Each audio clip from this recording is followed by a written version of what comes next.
कहानी शुरू होती है ठीक वहीं से जहां पर एक्सट्रैक्शन फर्स्ट एंड हुई थी, यानी कि टाइलर उस बच्चे को बचाकर आगे बढ़ ही रहा होता है कि तभी एक गोली आकर उसकी गर्दन पर लगती है और वो नाले में गिर जाता है। 2 दिन बाद उसकी टीम को उसकी बॉडी एक किनारे पर मिलती है, जिसके बाद उसे दुबई के सबसे बड़े हॉस्पिटल में लाया जाता है। अब यहाँ पर उसका इलाज किया जाता है। इसके बाद हम निक को देखते हैं जो कि उसका ध्यान रख रही थी। वहीं पर निक का भाई येस भी होता है। अब कई महीने बाद टाइलर को होश आता है। निक उसे देखकर खुश थी कि वो एटलीस्ट अभी तक जिंदा तो है। उसके बाद टाइलर धीरे धीरे रिकवर होने लगता है। अब टाइलर सोच रहा था कि वो आखिर किस कारण जिंदा है। निक उसे बोलती है कि वो जिंदा है तो उसका कोई ना कोई काम तो अधूरा होगा ही। दूसरी तरफ हम सर्जो नाम के एक शख्स को देखते हैं। कुछ देर बाद उसका एक आदमी उससे आके बोलता है कि वो लोग उसके भाई को जेल से नहीं निकाल सकते क्योंकि वहाँ की सिक्योरिटी बहुत ज़्यादा टाइट है और उन्होंने उसके भाई टॉम को बचाने के लिए उसके परिवार के साथ उसे जेल में भेजा था, लेकिन टॉम ने जेलर को ही मार दिया और अब इसीलिए उसे वहाँ से निकाला नहीं जा सकता। अगले दिन सर्जो एक जुरेब नाम के पॉलिटिशियन से मिलता है और वो जुरेब से कहता है अपने भाई को निकालने के लिए।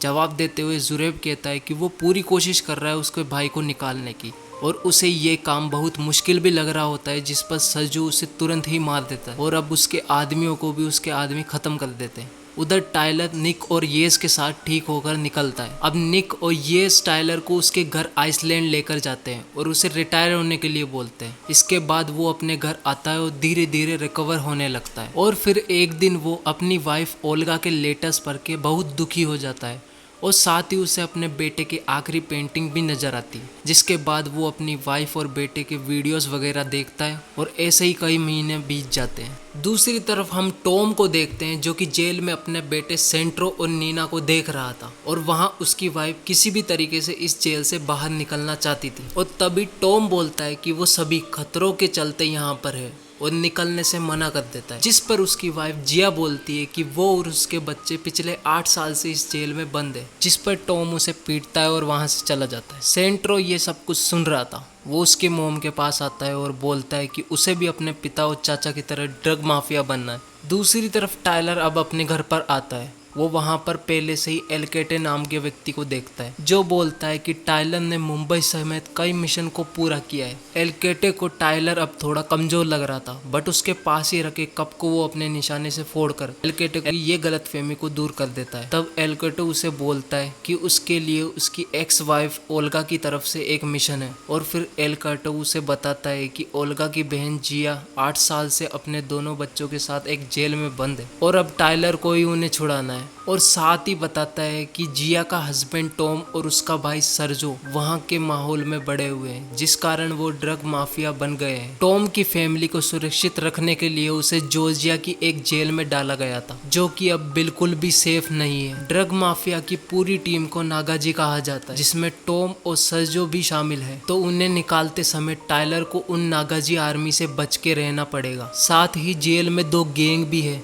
अब टाइलर निक को कॉल करके इस मिशन के बारे में बताता है और उसे साथ आने के लिए बोलता है। निक बोलती है कि वो अभी पूरी तरीके से रिकवर नहीं हुआ है, जिस पर टाइलर बोलता है कि वो हो गया है और शायद यही वो मिशन है जिसके लिए वो अभी तक जिंदा है। निक और येस टाइलर का इस मिशन का साथ देने के लिए तैयार हो जाते हैं। वो तीनों जॉर्जिया की उसी जेल में जाते हैं जहाँ पर जिया अपनी फैमिली के साथ कैद थी। निक और येस बाहर ही रुकते हैं। अब टाइलर वहाँ के गार्ड को पैसे देकर अपना रास्ता क्लियर करवा लेता है। अब टाइलर जिया के पास आता है और जिया उनके बच्चों को ये कहकर टाइलर के साथ चलने को बोलती है कि वो उनके पिता से उन्हें मिलाएगा। अब टाइलर जिया की फैमिली को लेकर जेल से बाहर निकलने लगता है। तभी जेल का एक कैदी उन्हें देख लेता है और अब वो चिल्लाने लगता है। उसे देखकर अब सारे कैदी चिल्लाने लगते हैं, जिनकी आवाज़ सुन के अब जेल के गार्ड भी वहाँ पर आ जाते हैं। वो टाइलर को रोकने की कोशिश करते हैं, लेकिन टाइलर उन सबको बजाते हुए आगे बढ़ने लगता है। अब टाइलर की टीम उसे एक रास्ता दिखाती है। अब टाइलर जिया के दोनों बच्चों को पहले बाहर निकालता है और जैसे ही जिया निकलने लगती है उसका हस्बैंड टॉम वहाँ पर आकर टाइलर पर अटैक करने लगता है। अब जिया टॉम को किसी तरीके से मार देती है, जिसके बाद टाइलर जिया के बच्चों के साथ वहाँ से निकल जाता है। वो उस रास्ते से होता हुआ ऊपर जाता है जहाँ पर वो देखता है कि 2 गैंग के बीच फाइट हो रही थी और अब निक बच्चों को बाहर लेकर जाती है जहाँ पर दूसरी तरफ उन्हें गार्ड्स मिल जाते हैं और अब टाइलर और जिया ऊपर आकर उन दोनों गैंग्स के बीच की लड़ाई में होते हुए आगे बढ़ने लगते हैं। और टाइलर अपने रास्ते में आने वाले हर एक कैदी को बचाते हुए निकलने लगता है, लेकिन उसके सिर पर लगने से वो थोड़ा घायल हो जाता है, जहां उसकी हालत अभी भी बांग्लादेश में उस पर हुए हमलों से ठीक नहीं हो पाती है। अब टाइलर अपने जले हुए हाथों से कैदियों को मारने लगता है। निक उसे बताती है कि शायद नागाजी आर्मी को पता चल गया है कि टॉम मारा जा चुका है और अब वो किसी भी वक्त यहाँ पर आने वाली होगी। जिसके बाद टाइलर जिया को एक गाड़ी में लेकर वहां से निकलने लगता है। उन्हें कवर देते हुए उधर निक भी उन दोनों बच्चों और येस के साथ निकल जाती है और अब नागाजी आर्मी उनका पीछा करने लगती है। अब टाइलर उनसे बचते हुए एक्सट्रैक्शन पॉइंट की तरफ बढ़ने लगता है, जिसके बाद निक टाइलर को बचाने की कोशिश करती है, पर एक हमले के कारण टाइलर की गाड़ी पलट जाती है। अब येस और निक भी वहां पर आकर सभी लोगों को लेकर एक फैक्ट्री में घुसते हैं, जिसमें वो लोग दूसरी तरफ से ट्रेन के कंटेनर में चढ़ जाते हैं। अब टाइलर उन कंटेनर्स के ऊपर आता है और सभी नागाजी आर्मी को देख रहा होता है, साथ ही वो एक हेलीकॉप्टर को भी देखता है। इसी दौरान वो ट्रेन जिस पर टाइलर और उसकी पूरी टीम थी चल पड़ती है। टाइलर मशीन गन से अब उन हेलीकॉप्टर्स को डिस्ट्रॉय करने लगता है। इसी बीच एक हेलीकॉप्टर्स में से नागाजी में निकलकर उस कंटेनर में घुसने लगते हैं, जहां निक, येज और जिया और उसके बच्चे होते हैं। निक अब उनका सामना करने लगती है, बट वो बहुत सारे थे।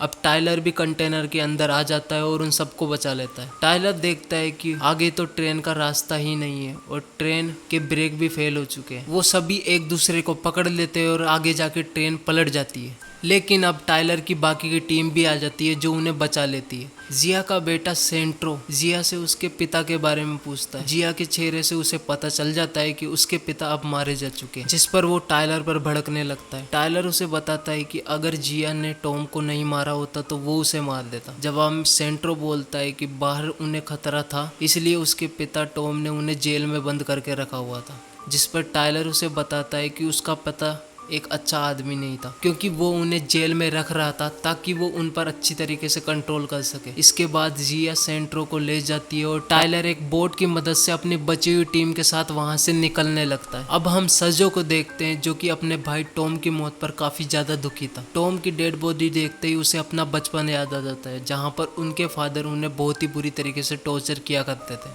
और दोनों यहाँ तक बड़ी मुश्किल से पहुंचे और अब वो अपने भाई का बदला लेने का डिसाइड करता है। अब हम सभी को एक प्लेन में देखते हैं, जहां पर एक तरफ येस फोन पर बात कर रहा था कि वो डोना सिटी जा रहे हैं। सेंट्रो भी वहीं पर होता है और वो खाना मंगाने के बहाने उसका फोन चुरा लेता है। दूसरी तरफ हम जिया और टाइलर को बात करते हुए देखते हैं। उनकी बातों से निक को पता चल जाता है कि ये मिशन उसकी एक्स वाइफ ओल्गा का है और वहाँ टाइलर जिया की बेटी लीना को देखता है। उधर सेंट्रो येस के फोन से सजो को कॉल करके पूछता है कि टॉम ने उसकी माँ को मारने की कोशिश क्यों की, जिस पर सजो बोलता है कि उसे जिया पर भरोसा नहीं करना चाहिए। वो जिया को झूठा बताकर सेंट्रो को उनकी लोकेशन पूछता है, जिस पर सेंट्रो उसे उसकी लोकेशन बताकर बोलता है कि वो डोना सिटी जा रहे हैं। अब टाइलर सभी के साथ डोना सिटी के एक होटल पहुंचता है, जहां जाकर वो सबसे पहले उन लोगों का इलाज कराने लगता है और निक बाकी सब लोगों का पासपोर्ट बना रही थी। अब वो टाइलर से ये मिशन ओल्गा का है, ये बात क्यों छिपाई बोलती है,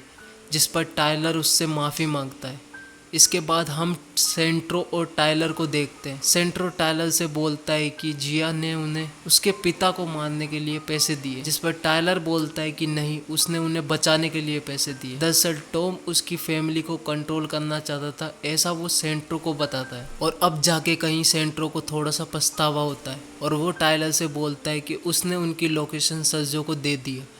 तभी टाइलर कहीं दूर से हेलीकॉप्टर की आवाज़ सुनता है और सभी को लड़ने के लिए तैयार कर देता है। अब वो होटल के ऊपर एक हेलीकॉप्टर को उड़ते हुए देखते हैं और ऊपर से होटल में वो हेलीकॉप्टर से निकलकर सारे नागाजी आर्मी के मेंबर बिल्डिंग के अंदर घुसने लगते हैं। दूसरी तरफ टाइलर सभी को बचाते हुए नीचे ले जाने लगता है। अब वहाँ पर नागाजी पहुंच चुके थे। वो पुलिस की गाड़ियों को डिस्ट्रॉय करके वहाँ से भगा देते हैं ताकि कोई भी बिल्डिंग के अंदर ना घुस पाए। अब निक और येज नागाजी से लड़ने लगते हैं।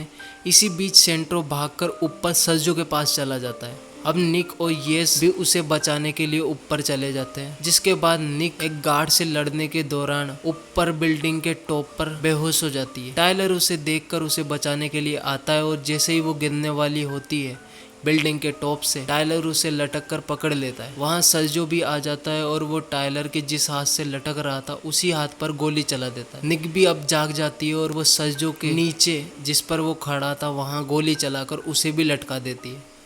अब टाइलर निक को बिल्डिंग के अंदर फेंक देता है और अब ऊपर चढ़कर सर्जो को बजाने लगता है। अब टाइलर निक येस को लेकर हेलीकॉप्टर से जाने की कोशिश करने लगते हैं, पर सर्जो कई बार उन पर शूट करता है। इसी दौरान येस भी घायल हो जाता है। अब हेलीकॉप्टर लेके वो वहाँ से निकल तो जाते हैं, जिसके बाद वो देखते हैं कि येस अब जिंदा नहीं रहा, यानी कि वो अब मारा गया है, जिस पर निक बहुत ज़्यादा दुखी होती है। अब सर्जो का आदमी जो उसे ये सब बंद करने के लिए बोलता है, क्योंकि इससे अब तक कई सारे नाकाजीज मारे जा चुके थे, जिस पर वो उसे ही मार देता है। दूसरी तरफ टाइलर निक, जिया और उसकी बेटी नीना को एक जगह पर लेकर आता है, जिसके बाहर वो ओल्गा से मिलता है। अब ओल्गा बोलती है कि वो जेरी यानी कि उसके बेटे से मिलने क्यों नहीं आया था, उनके बच्चे को मरता देख वो वहाँ से क्यों निकल गया था, उसे भी छोड़ गया था। जिस पर टाइलर उसे बोलता है कि उसे अपने बेटे को मरते हुए देखने की हिम्मत नहीं थी। इसके बाद सर्जो का कॉल टाइलर के पास आता है, वो उसे उसके भाई का बदला लेने के लिए बोलता है, जिस पर टाइलर उसे बोलता है कि वो आ रहा है। ऐसा बोलते हैं। उसके बाद टाइलर अपने हथियार इकट्ठे करता है और अकेला ही सर्जो के बेस पर हमला कर देता है, जहां पर सर्जो सेंट्रो पर एक बॉम्ब लगाकर रखा हुआ था और वो सेंट्रो को मारने की धमकी देता है। अब वो सेंट्रो को एक गन देता है और अपने पिता का बदला लेने के लिए टाइलर को शूट करने को बोलता है, पर सेंट्रो बंदूक नहीं चला पाता। अब सर्जो के पीछे से निक भी आ जाती है और वो येस का बदला लेने के लिए उसे बोलती है। इसके बाद सर्जो निक को घायल कर देता है। मौका देखकर टाइलर उस पर अटैक करने लगता है, पर सर्जो उसे एक नुकीली चीज से धक्का देकर घायल कर देता है। अब वो गन ढूंढने लगता है। अब टाइलर चाकू लेकर उसे बुरी तरीके से घायल कर देता है और गन से उसको शूट कर देता है। इसके बाद सेंट्रो टाइलर से इन सब के लिए माफ़ी मांगता है और टाइलर उसे माफ़ भी कर देता है। और अब वहाँ पर पुलिस आ जाती है। 2 महीने बाद हम सर्जो जेल में निक और टाइलर को देखते हैं, जहाँ निक तो रिकवर हो रही थी और टाइलर से मिलने ओल्गा जेल में आती है। वो बताती है कि जिया अब एक सरकारी गवाह बन चुकी है, उसने टॉम और सर्जो के बारे में सब कुछ गवर्नमेंट को बता दिया है। तब टाइलर उसके घर पे सोफे के नीचे $1 मिलियन पड़े हैं ऐसा उन्हें बताता है और उन्हें निकालने के लिए बोलता है, जो उसे उनकी जान बचाने के बदले मिला था। और तब ओल्गा बोलती है कि वो जेरी बिल्कुल अपने पिता टाइलर की तरह ब्रेव बनना चाहता था, जो हमेशा ही दूसरों की मदद किया करते हैं, ऐसा जेरी ने मरते वक्त कहा था, जिससे टाइलर अब इमोशनल हो जाता है। अब गार्ड्स टाइलर को पकड़कर एल कैटो के पास लाते हैं, जो टाइलर को बोलता है कि वे एल कैटो का एक और मिशन करेगा तो वो उसे जेल से बाहर निकाल देगा। जिसके बाद हम निक को भी देखते हैं, जिसे उसने पहले ही जेल से बाहर निकाल दिया था। टाइलर इस पर हाँ बोल देता है और मूवी यहीं पर खत्म हो जाती है। और इसी तरीके से ये मूवी एक्सट्रैक्शन 3 का भी हिंट हमें दे जाती है।